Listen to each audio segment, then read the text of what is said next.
Hello बच्चों, welcome to my channel. आज हम इस वीडियो में बात करेंगे क्लास 12 का एक सबसे इंपॉर्टेंट टॉपिक जिसका नाम है पोटेंशियोमीटर।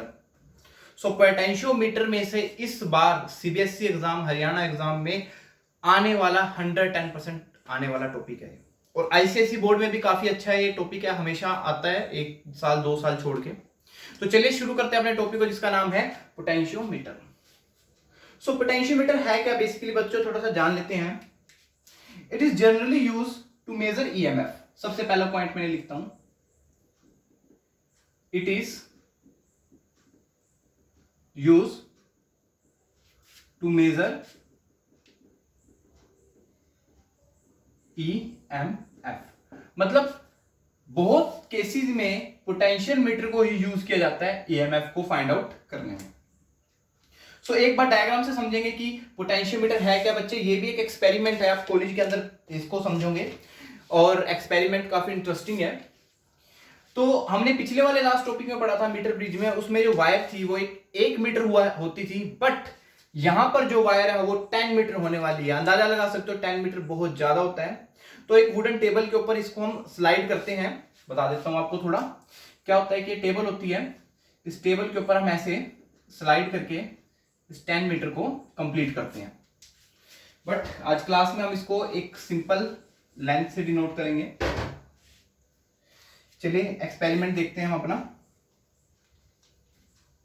इसमें बच्चे क्या होता है बेसिकली, एक ये वायर होती है, ठीक है, और यहां पर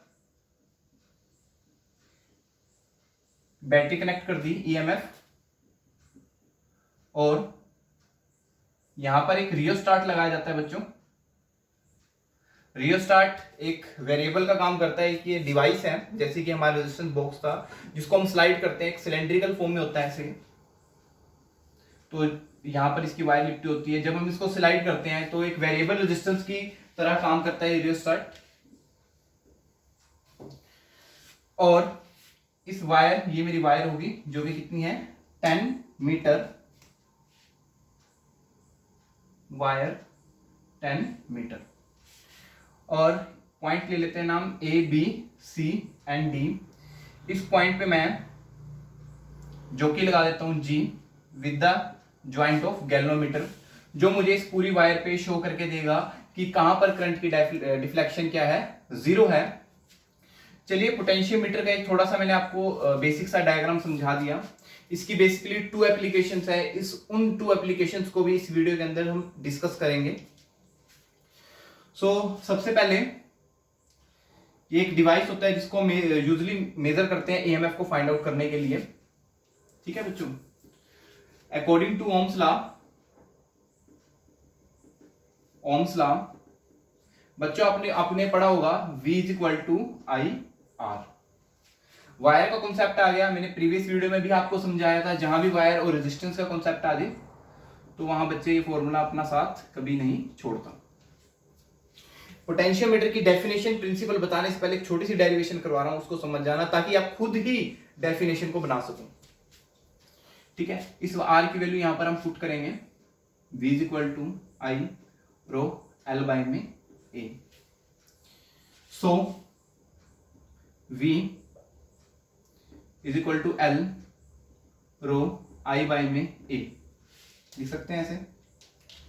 अब क्या है बच्चों, ये जितनी भी वैल्यू है कांस्टेंट होती है जिसको मैं k से रिप्रेजेंट कर देता हूं। मेरे पास यहां पर V is equal to L के वैल्यू आ गई। तो यहां पर बच्चों आपने क्या देखा कि पोटेंशियल जो डिफरेंस है in potentiometer potential difference in potentiometer is directly proportional to length. मतलब क्या है कि यहां पर जो हमारा पोटेंशियल होगा वो डिपेंड करेगा किस पे, लेंथ के ऊपर।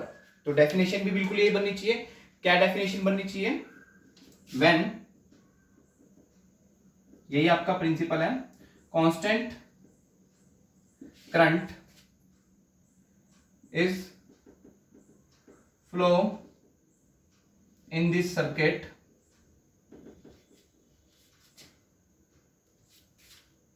at the end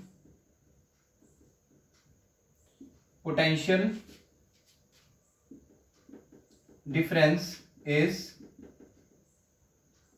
directly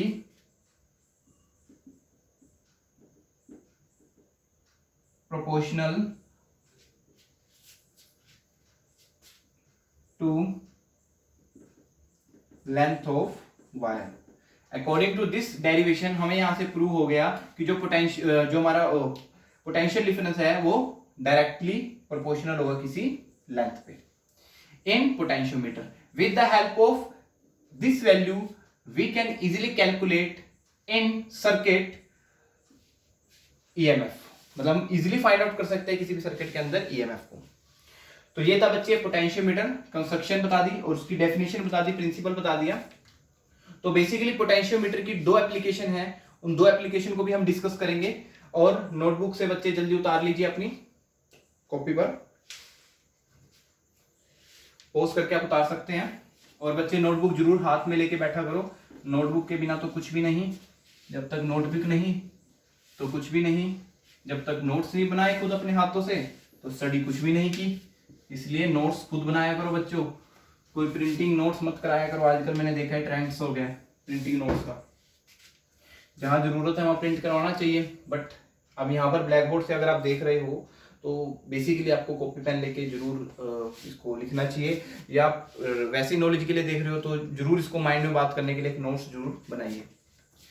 so basically मैंने आपको टू एप्लीकेशन बताई कि टू एप्लीकेशन है हमारी पोटेंशियोमीटर की। फर्स्ट एप्लीकेशन को डिस्कस करेंगे जिसके अंदर हम कंपेयर करेंगे ईएमएफ बिटवीन टू सेल। दो सेल के बीच में हम ईएमएफ को कंपेयर करेंगे, उनकी वैल्यूज को निकालेंगे। बहुत ही इजी है। थोड़ा इसका भी हम डायग्राम को देख लेते हैं। ये एक मैंने बना दिया बैटरी और ये एक मैंने बना दी रियोस्टेट। कंस्ट्रक्शन कर रहे हैं बच्चे इस एप्लीकेशन की, और इसको कनेक्ट कर दिया मैंने एक वायर से जो कि 10 मीटर की है, ठीक है। लेकिन इसके अंदर कुछ स्लाइटली सा चेंज होने वाला। अभी ये ई हो गया, ये आर एच हो गया मेरा, ठीक है। It is also known as variable distance. Numbering दे लेता हूं A B C and D. अब यहां पर इस 10 मीटर वायर को इस तरह से एडजस्ट किया जाता है कि एक पॉइंट पर यहां पर हम दो सेल को कनेक्ट कर सकें, दो सेल को कनेक्ट कर सकें। और एक बात और बच्चे यहां पर क्या हमें देखनी है कि जो दो सेल कनेक्ट हो गए वो नेगेटिव वाला पोर्शन होना चाहिए इस तरफ और पॉजिटिव वाला होना चाहिए जहां से हमने इसको कनेक्ट किया। और सेम एज इट इज यहां पर हम एक जोकी लगा देते हैं,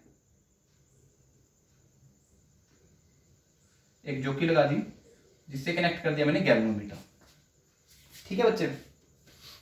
और इसको मैंने मान लिया cell 1 EMF 1 and EMF 2।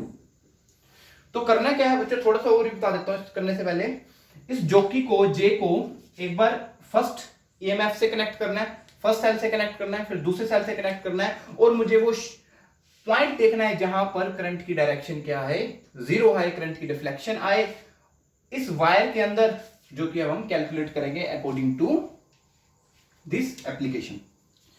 So basically, according to potentiometer, we know very well potential difference is directly proportional to length. So we can say, हम कह सकते हैं when first cell connected to galvanometer, जब मैंने फर्स्ट सेल को galvanometer से connect किया तब मुझे इस वायर पे कहीं ना कहीं डिफ्लेक्शन मिली, और यहां पर मैं कह सकता हूं E1 is directly proportional to L1 and E1 is equal to KL1। ये मेरी इक्वेशन नंबर फर्स्ट हो गई। तो अब थोड़ी देर बाद मैंने क्या किया, यहां से वायर को हटा के कनेक्ट करा E2 वायर से, ठीक है। तो यहां पर बेसिकली क्या होगा, E2 directly proportional to L2, E2 is equal to KL2, equation number second. Now compare equation second and first। Result क्या आता है बच्चे मेरे पास, E1 बाय में E2 is equal to KL1 by में KL2। K से K कैंसल आउट, तो यहाँ पर मेरे पास फर्स्ट एप्लीकेशन में क्या कंपेयर हुई, जब मैंने किन्हीं दो सेल को कंपेयर किया और उसके ईएमएफ को फाइंड आउट किया, जिसकी वैल्यू मेरे पास ये है, हेंस प्रूव्ड। बहुत ही इजी था, बस इसके अंदर डिफरेंस क्या था, यहाँ पर 2 EMF लगा दिए हैं, एक बार फर्स्ट EMF के 2 सेल लगा दिए हैं, फर्स्ट सेल के पॉइंट को जोड़ेंगे हम जॉकी के साथ, फिर सेकंड पॉइंट के जोड़ेंगे हम जॉकी के साथ, और यहां से हम अननोन रेजिस्टेंस को इजीली फाइंड आउट कर सकते हैं। जो सेकंड एप्लीकेशन है बच्चों, वो काफी इंपॉर्टेंट एप्लीकेशन है, अक्सर पेपर में वो ज्यादा आती है एप्लीकेशन इसके कंपैरिजन में। चलिए डिस्कस करते हैं, नोट डाउन कर लीजिए आप पॉज करके वीडियो को।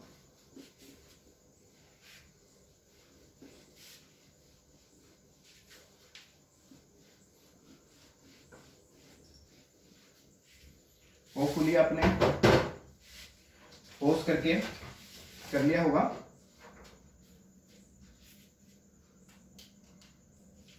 सेकंड एप्लीकेशन है भाई, टू कंपेयर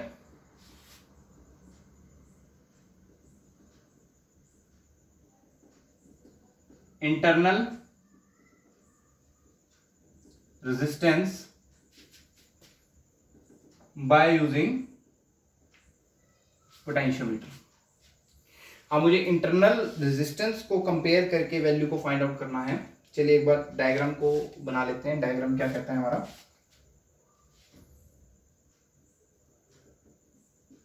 जल्दी से बच्चे कॉपी पेन पे भी साथ साथ नोट डाउन करते रहिए। ये एक मेरी वायर हो गई, ए बी सी डी, ये मेरा एक रियोस्टेट हो गया और ये मेरा एक ईएमएफ हो गया, ठीक है। और यहाँ पर मैं एक सेल, यहाँ पर सिर्फ एक ही सेल होता है बच्चे। इंटरनल जब रेजिस्टेंस की बात करते हैं पोटेंशियोमीटर की, तो एक बात याद रखना, इंटरनल रेजिस्टेंस में एक सेल होता है, और जब कंपेयर करते हैं हम ईएमएफ को तो उस समय दूसरा सेल होता है। अक्सर क्या कर देते हैं बच्चे, यहाँ पर 2 सेल बना देते हैं, जिसकी वजह से उनका पूरा का पूरा टॉपिक रॉन्ग हो जाता है। सेम यहाँ पर एक जोकी लगाई with the help of galvanometer और हमने इसको कनेक्ट कर दिया, ठीक है बच्चों। चलिए देखते हैं क्या रिजल्ट आता है हमारा। सो बेसिकली जब अकॉर्डिंग टू पोटेंशियोमीटर, आप सभी जानते हैं ईएमएफ जो ई है हमारा इज इक्वल टू KL1, या ई मान लो इज इक्वल टू KL1, ठीक है। बट यहां पर जब मैं इस सेल से कनेक्ट करूंगा, यहां पर मैं इसको V मान लेता हूं, EMF is also known as potential. So इस केस में जो मेरी पोटेंशियल होगी which is equal to KL2, क्योंकि जब इस वायर पे स्लाइड कराऊंगा कहीं ना कहीं डिफ्लेक्शन मेरे को यहां पर पता लग जाएगी। एक बारी में डिफ्लेक्शन करवाना है तो मेरे पास EMF आ गया, सेकंड टाइम में डिफ्लेक्शन करवाऊंगा तो मैं उसको V मान लेता हूं, तो सेकंड L2 आ जाता है डिस्टेंस। मतलब जो ये वाला डिस्टेंस होता है यही L1 और L2 को फाइंड करता है। मैंने एक बार करा, फिर दूसरी बार करा और वेरिएबल रेजिस्टेंस से इसकी वैल्यू को चेंज करी। बेसिकली 2 इक्वेशन आ गई। अब according to internal resistance, internal resistance हमारे पास बच्चे वैल्यू है R, ठीक है। इक्वेशन नंबर 1 थी, equation number 2 and equation number 3। Now equation first and second put in equation number 3। Now equation first and second in equation third. जब इस third equation के अंदर वैल्यू को पुट करेंगे तो मेरे पास वैल्यू क्या होगी, R is equal to R E by में V, जब E और V की वैल्यू पुट करूंगा KL1 बाय में KL2 माइनस 1, K से K कैंसल आउट, तो मेरे पास वैल्यू आ जाती है R is equal to R L1 by में L2 माइनस 1। सो बच्चों ये वाली मेरी वैल्यू निकली जब कंपेयर करा मैंने एक इंटरनल रेजिस्टेंस को by using potentiometer and to find out EMF and which is also used to measure EMF। तो बच्चे ये था पोटेंशियोमीटर, इसकी थी 2 एप्लीकेशन। न्यूमेरिकल को डिस्कस करेंगे एक सेपरेट वीडियो में, जिसमें मैं आपको Kirchhoff law, Wheatstone bridge, slide wire bridge which is known as metre bridge and potentiometer, इन 4 टॉपिक्स के बहुत अच्छे न्यूमेरिकल कराने वाला हूं, चाहे सीबीएसई हो, चाहे आईसीएसई हो, चाहे कोई स्टेट एग्जाम हो। उन न्यूमेरिकल से बाहर कोई भी आपका टॉपिक या कोई भी न्यूमेरिकल नहीं आएगा। तो जितना हो सके इस वीडियो को शेयर कर दीजिए अपने फ्रेंड्स के साथ। Thank you so much.